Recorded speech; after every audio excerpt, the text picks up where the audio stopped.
ஜின்கள் தாவா செய்யறாங்க ஆர்வத்தோடு, அல்லாவின் பக்கம் அழைக்கிறாங்க. ஆனா மக்கள் தாவா மனிதர்கள் தாவா செய்யறதுல சோம்பேறித்தனம் இருக்குது, அலட்சியம் இருக்குது.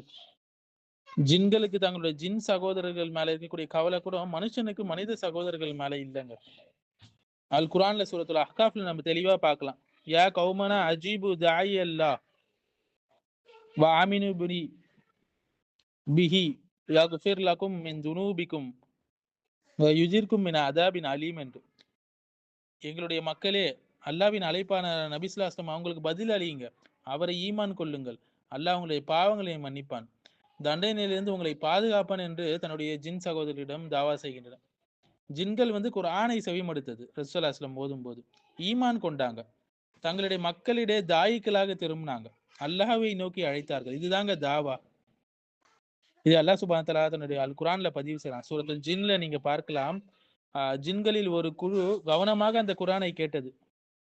அவங்க என்ன சொன்னாங்க, நிச்சயமாக நாம் ஒரு அதிசயமான ஒரு குர்ஆனை கேட்டோம், அது நேர்வழிப்பால் நம்மளை அழைக்குது, இட்டு செல்லுது, ஆகவே நாங்கள் அதில் ஈமான் கொண்டோம் என்று சொல்லிச்சு. 14வதுலேருந்து 15வது வசனம் படித்து பாருங்கள்.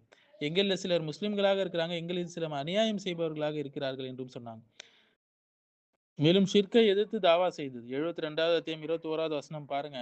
நாங்கள் எங்கள் ரப்புடன் யாரையும் ஒருபோதும் இணையாக்க மாட்டோம் என்று அவர்கள் சொன்னாங்க. இதுதாங்க தௌஹீதுடைய தாவா, நபிமார்களுடைய அழைப்பு. மேலும் ஜின்களின் இரவு என்ற சம்பவத்தில் கூட நம்ம பார்க்கலாம். அப்துல்லா இப்னு மஸ்ஊத் ரசூலுல்லாஹ் கூட இருக்கிறாங்க. இப்போ ஜின்கள் என்ன செய்யறாங்க என்றால், ஜின்களுக்கு அல் குர்ஆனை ஓதுனாங்க நபி ஸல்லல்லாஹு அலைஹி வஸல்லம் அவங்க. அப்ப ஈமான் கொண்டவர்கள் தங்கள் மக்களிடம் திரும்பி இஸ்லாத்தை எடுத்து சொன்னார்கள். ஜின்களோட ஒரு டெலிகேஷன் கூட அவங்க கிட்ட மார்க்க கல்வியை தேடுவதில் ஆர்வமாக இருந்தது, மார்க்கத்துடைய அம்சங்களை தெரிந்து கொள்வதற்கு. ஜின்களும் முக்கல்லஃப் தாங்க, பொறுப்பு உடையவர்கள். மறுமை நாள்ல அவர்களுக்கும் சொர்க்கம் நரகம் இருக்கும், கேள்வி கணக்கு இருக்கும், எல்லாமே இருக்கும். வமா கலத்துல் ஜின்ன வல் இன்ஸ இல்லா லியஅ்புதூன் என்று அல்லாஹ் சொல்றான் சூரத்து தாரியாத்துடைய 56வது வசனத்துல. ஜின்களையும் மனிதர்களையும் நான் என்னை படைப்பதற்காகத்தான் வணங்கினேன் என்று அல்லாஹ் சொல்றான். என்னை வணங்குவதற்காகவே அன்று வேறு எதற்கும் படைக்கவில்லை என்று அல்லாஹ் சொல்றான். ஏன்னா அவங்களுக்கும் அறிவு கொடுக்கப்பட்டது, நம்மை போல பகுத்தறிவு கொடுக்கப்பட்டது. இதை இமாம் இப்னு தைமிய்யா ரஹிமஹுல்லாஹ் கூட சொல்றாங்க, ஈமான் கொண்ட ஜின்கள் தங்களிடையே நன்மையை கட்டளையிடுறாங்க, தீமையை தடை செய்யறாங்க என்று தங்களுடைய மஜ்மூ ஃபத்தாவால நம்ம பார்க்கலாம். மேலும் ஒரு முறைதான் அவங்க அந்த குர்ஆனை கேட்குறாங்க, உடனே ஈமான் கொள்றாங்க, தாவா செய்ய போயிடுறாங்க. பல வருஷம் கேட்டும் பல பேர் தாவா செய்யாமல் இருக்கிறாங்க. அல்லாஹ் சுப்ஹானஹு வ தஆலா பாதுகாக்க வேண்டும் சகோதரர். தாவா முக்கியமான ஒரு அழைப்பு பணி, ஒவ்வொருத்தவங்களும் செய்ய வேண்டும். அது எந்த அளவுக்கு என்றால், இது அல்லாஹ் குர்ஆன்லேயே பதிவு செஞ்சுட்டான். அவ்வளோ அல்லாஹ்வுக்கு பிடிச்ச ஒரு சம்பவம்.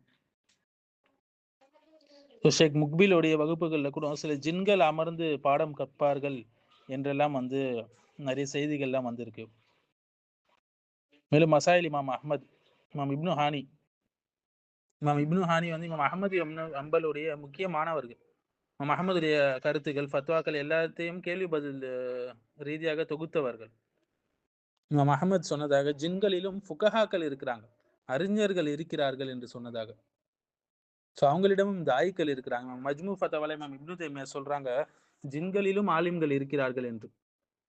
அவர்கள் தங்கள் மக்களிடம் தாவாவை பரப்புறார்கள் என்று சொல்லியிருக்கிறாங்க. ஸோ ஜின்களும் அதுலேயும் தாயிக்கள் இருக்கிறாங்க, மும்முரமாக செயல்படக்கூடியவங்க இருக்கிறாங்க, அதுலேயும் நேர்வழி பெற்றவர்கள், வழி தவறியவர்கள் என்று இருக்கிறார்கள்.